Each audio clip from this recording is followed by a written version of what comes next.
तो कुल 224 सीटें और जब से गिनती की शुरुआत हुई थी तब से ही कांग्रेस पार्टी आगे ही लगातार नजर आई है।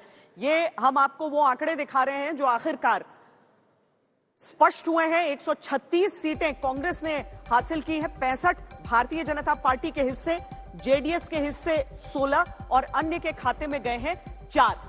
तो कुल मिलाकर बिल्कुल स्पष्ट जनादेश कर्नाटक की जनता ने दे दिया है। पिछली बार चूंकि स्पष्ट जनादेश नहीं था, इस वजह से वहां पर सरकार के सूरत में बहुत परिवर्तन देखने के लिए मिला था, लेकिन इस बार जैसे कर्नाटक ने मन बना लिया था कि उसे तय करके ये स्पष्ट कर देना है कि वो किसे चाहती है कि कर्नाटक में उसका शासन हो, और फिलहाल वो कांग्रेस के हक में गया है। कांग्रेस के लिए बहुत बड़े मायने हैं इस जीत के। कांग्रेस ने भले ही पिछले कुछ समय में कुछ विधानसभा चुनावों में जीत हासिल की थी, लेकिन जिस दबदबे वाली जीत को हासिल किया है कांग्रेस ने यहां पर, उसकी आवश्यकता उसे थी, खासकर 2024 के लोकसभा चुनावों से पहले। आपको यह रिपोर्ट दिखाते हैं।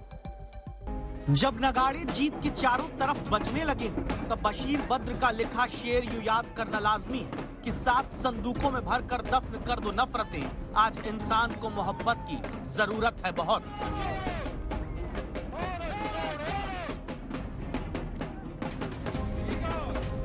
आसान नहीं होता यूं हारते हारते जीत के ढोल बजने लग जाना।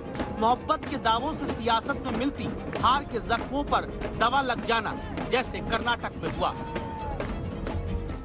कर्नाटक में कांग्रेस सिर्फ बहुमत से सत्ता में ही नहीं आई, कर्नाटक में कांग्रेस ने बीजेपी से 2 गुनी ज्यादा सीट हासिल की है। कर्नाटक में कांग्रेस 34 साल में सबसे बड़ी जीत हासिल करने वाली पार्टी बन गई है। कर्नाटक जीतकर कांग्रेस दक्षिण में बीजेपी का इकलौता बचा राज्य छीन लेती है। कर्नाटक में कांग्रेस की लहर के आगे बीजेपी की मौजूदा सरकार के आधे मंत्री चुनाव हार गए। आदर ಈಗ ಒಂದು ಸತ್ಯ, बीजेपी मुक्त दक्षिण भारत। पिछले 2.5 साल में 13 राज्यों में से 10 राज्य जीत चुकी बीजेपी के सियासी अश्वमेध वाले घोड़े की लगाम कर्नाटक में कांग्रेस ने राहुल गांधी के मोहब्बत वाले हाथों से कहते हैं कि खींच लिया।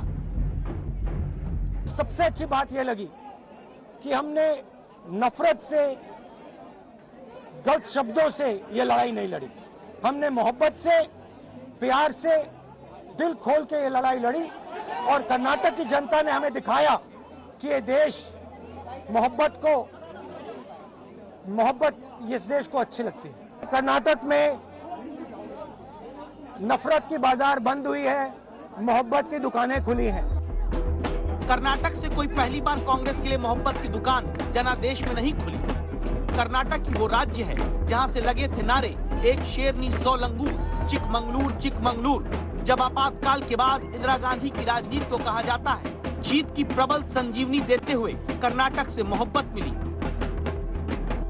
कर्नाटक ही वो राज्य है जहां की बेल्लारी सीट से विदेशी मूल के सियासी कटघरे में खड़ी की गई सोनिया गांधी ने अमेठी के साथ चुनाव लड़ा, और कर्नाटक ने तब अपनी मोहब्बत खूब वोट देकर लुटाई। संसद की सीटों के आधार पर देश में 5वें नंबर का राज्य, क्षेत्रफल के आधार पर देश के 8वें नंबर का राज्य, आबादी के आधार पर देश के 9वें नंबर के राज्य कर्नाटक ने सिर्फ कांग्रेस को जीत ही नहीं दी, बल्कि बीजेपी के बेहद आक्रामक प्रचार के बावजूद कर्नाटक में बीजेपी से 2 गुना ज्यादा सीट भी दे दी। जब पोलिंग बूथ में बटन दबाओ ना, तब जय बजरंगबली बोल करके सजा दे देना इनको। प्रचार जहां गांधी परिवार के खिलाफ इस बार बिना नाम लिए शाही परिवार कहकर वार हुआ।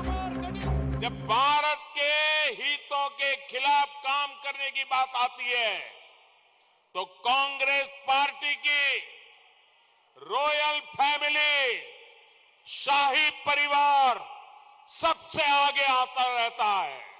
इस चुनाव में अब कांग्रेस के शाही परिवार ने कर्नाटका में आकर के बोला है, उन्होंने कहा है कि कर्नाटका की सॉवरेनिटी की रक्षा करना चाहते हैं। कर्नाटक में कांग्रेस को घेरने के लिए बजरंगबली को ताले में बंद करने वाला आरोप लगा। आतंकी संगठन का साथ देने वाला आरोप लगा, गाली देने वाला बताया गया, मुस्लिम वोट के लिए तुष्टीकरण का आरोप लगा, हिंदू विरोधी होने का दांव कांग्रेस के खिलाफ चला गया, विश्वकन्या जैसे शब्द सोनिया गांधी के लिए इस्तेमाल हुए। लेकिन जीत कांग्रेस बताती है मोहब्बत की हुई है। कर्नाटक की जनता ने हमें दिखाया कि ये देश मोहब्बत इस देश को अच्छी लगती है। कर्नाटक में नफरत की बाजार बंद हुई है, मोहब्बत की दुकानें खुली हैं। कर्नाटक एक लंबे वक्त बाद ऐसा राज्य भी बना जहां गांधी परिवार के तीनों मौजूदा सदस्य सोनिया गांधी, राहुल गांधी और प्रियंका गांधी ने प्रचार किया।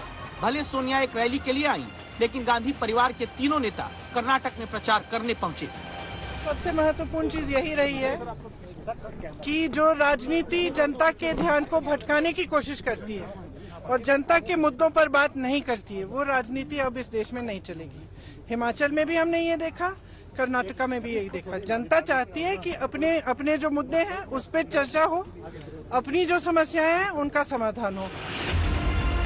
जहां जीत को मोहब्बत के नाम राहुल ने बता दिया, पार्टी ने राहुल को नेता मोहब्बत वाला बना दिया, लेकिन क्या कर्नाटक में कांग्रेस को मिला जनादेश सिर्फ मोहब्बत के नाम का है या फिर मोहब्बत से बनाई गई सियासी रणनीति भी?